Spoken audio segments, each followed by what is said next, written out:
আসসালামু আলাইকুম ওয়ারাহমাতুল্লাহি ওয়াবারাকাতুহ। প্রিয় ভাই ও বোনেরা, আজকের গল্পটি এমন এক মানুষের যার জীবন পাপ, অন্ধকার আর হতাশার মধ্যে ডুবেছিল, কিন্তু তারপরেও আল্লাহ তাকে ডাকছিলেন। আল্লাহ তার অপেক্ষায় ছিলেন। আল্লাহ তার জন্য ফেরার দরজা খোলা রেখেছিলেন। এ গল্পটি কোনো এক ব্যক্তির নয়, এ গল্প আমাদের অনেকের গল্প। একসময় শহরের ভেতর এক যুবক ছিল, নাম আয়ান। বাইরের দৃষ্টিতে সে সফল, কাজ আছে, বন্ধুমহল আছে, স্ট্যাটাস আছে, কিন্তু ভিতরে একদম শূন্য। এমন এক শূন্যতা যা মানুষ দেখে না, কিন্তু মানুষ নিজে অনুভব করে। আয়ান অনেক বছর ধরে 5 ওয়াক্ত নামাজ পড়ত না। কখনো পড়ার চেষ্টা করেছে, কিন্তু কয়েকদিন পরে আবার ছেড়ে দিয়েছে। শুরু করলেই তার মনে হতো, আল্লাহ কি আমাকে ক্ষমা করবেন? এত পাপ করেছি, এত দূরে সরে গেছি, এখন কি আর আল্লাহ আমাকে চান? কিন্তু সে জানত না, একজন বান্দা যতই দূরে যাক, আল্লাহ কখনো তার থেকে মুখ ফিরিয়ে নেন না। একদিন গভীর রাতে আয়ানকার বাসার ছাদে দাঁড়িয়েছিল। হঠাৎ আকাশের দিকে চোখ পড়তেই তার বুকটা কেঁপে উঠল। চাঁদের আলোয় আকাশ যেন তাকে বলছিল, তুমি কতদিন ধরে আল্লাহকে ডাকনি? তার মনে হলো, আমার দোয়া কবুল হবে না, আমি অনেক দূরে চলে গেছি। কিন্তু সেই রাতেই প্রথমবার তার চোখ দিয়ে অশ্রু ঝরতে শুরু করে। সেই অশ্রু ছিল অনুশোচনার, তওবার, ভেঙে পড়ার, আবার গড়ে ওঠার অশ্রু। আল্লাহর প্রথম ডাক। পরের দিন ফজরের সময় তার ঘুম ভেঙে গেল। বছরের পর বছর এমনটা হয়নি। আয়ান ভাবল, এটা কি শুধু কাকতালীয়, নাকি আল্লাহ আমাকে ডাকছেন? হৃদয়ের ভেতর আল্লাহর একটা নরম স্পর্শ অনুভূত হলো, যেন কেউ ফিসফিস করে বলছে, ফিরে আসো আমার বান্দা, আমি এখনও তোমাকে চাই। বিছানায় শুয়েই সে কেঁদে ফেলল। ফজরের আজান বাজছিল, তার কানে এমনভাবে আঘাত করছিল যেন আল্লাহ তাকে বলছেন, এটাই তোমার জন্য আমার ডাক। অনেক বছর পর সে প্রথমবার ওযু নিল।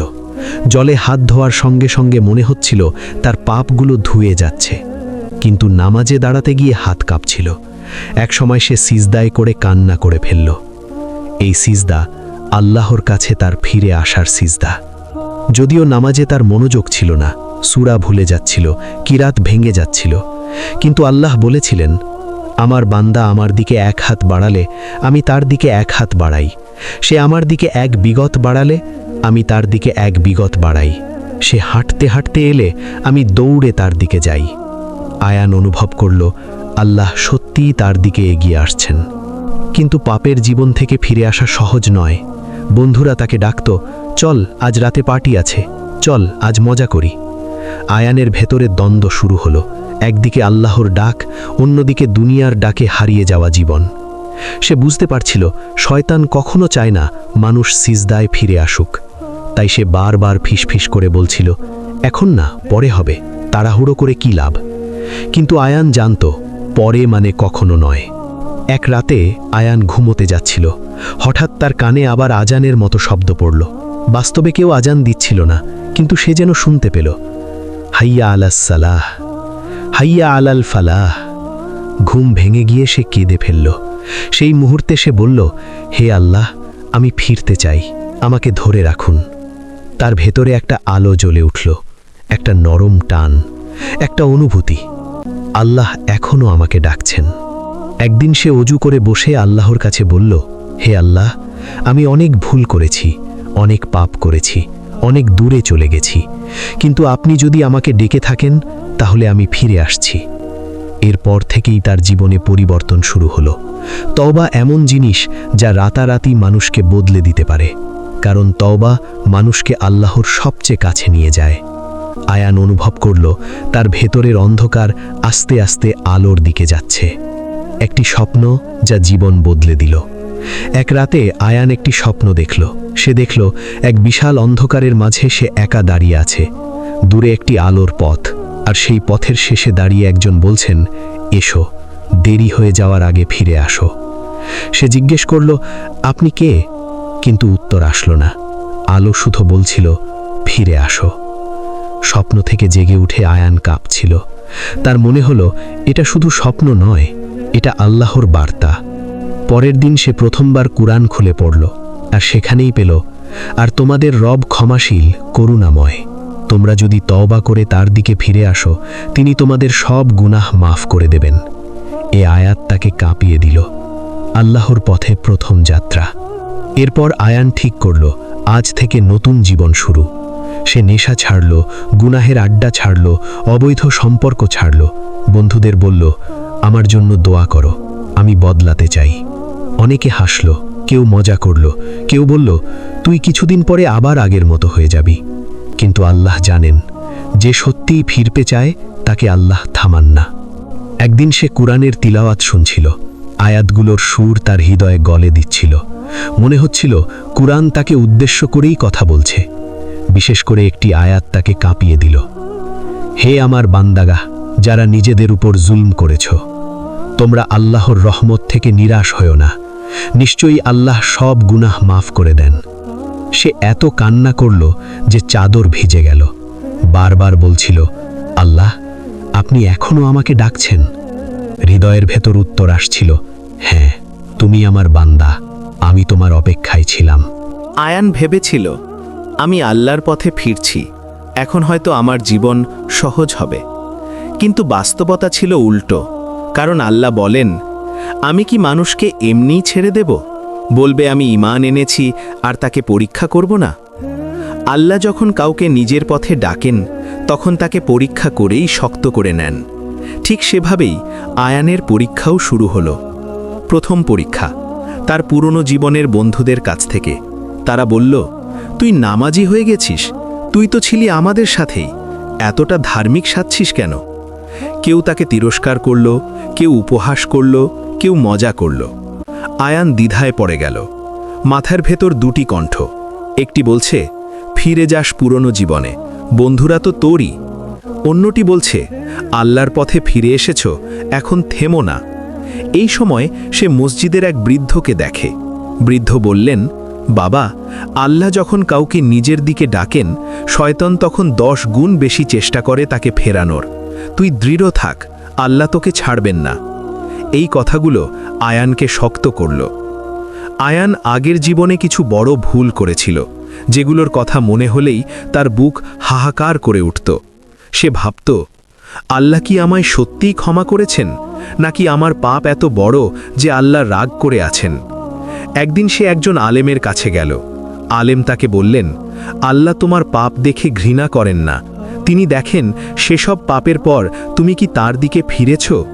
তারপর তিনি একটি হাদিস শোনালেন, তওবা করা ব্যক্তি এমন যেন সে কখনো পাপই করেনি। এই কথাটি আয়ানের ভেতরে শান্তির নদী বইয়ে দিল। সে বুঝল, আল্লাহ তাকে দোষারোপ করছেন না, বরং আল্লাহ তাকে ডাকছেন। আয়ান পরিবর্তন হচ্ছিল। নামাজ পড়ছে, কোরআন পড়ছে, গুনাহ ছেড়ে দিচ্ছে।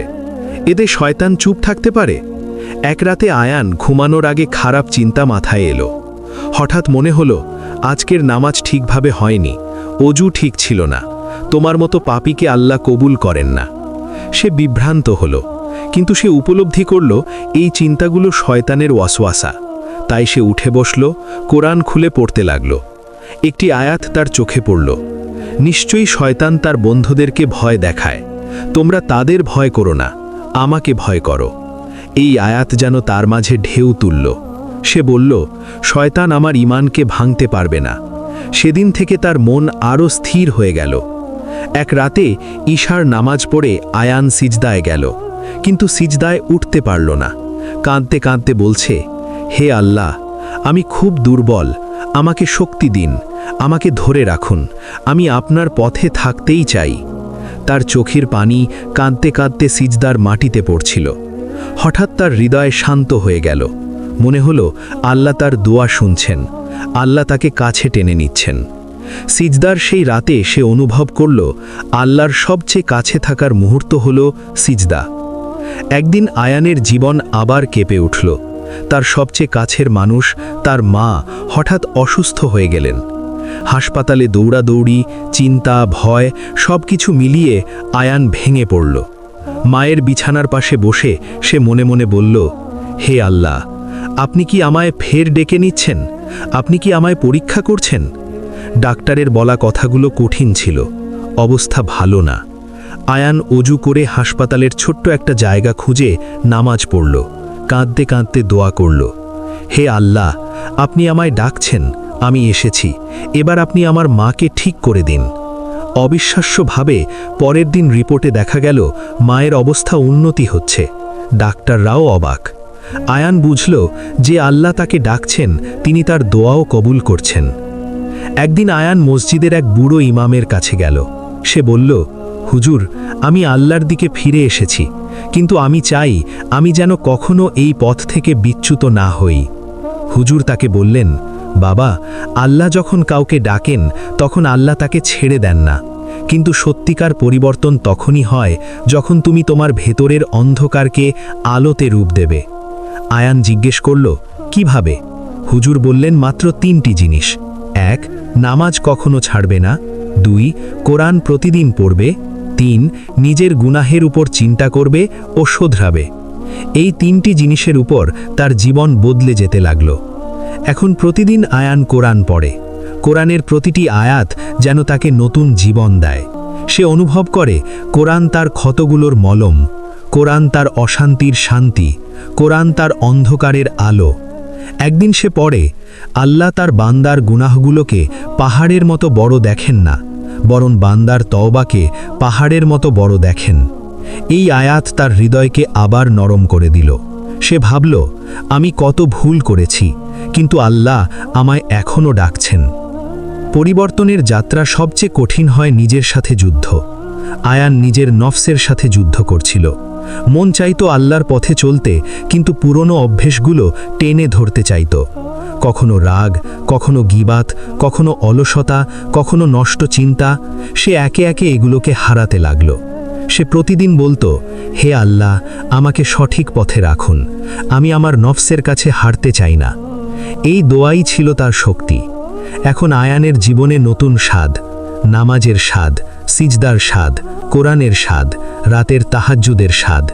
তার মনে হয় দুনিয়া যতই কঠিন হোক, আল্লাহ পাশে থাকলে সব সহজ। সে উপলব্ধি করল, যে মানুষ আল্লাহর ডাক শুনে সাড়া দেয়, আল্লাহ তাকে দুনিয়াতেও সম্মান দেন, আখেরাতে তো আছেই।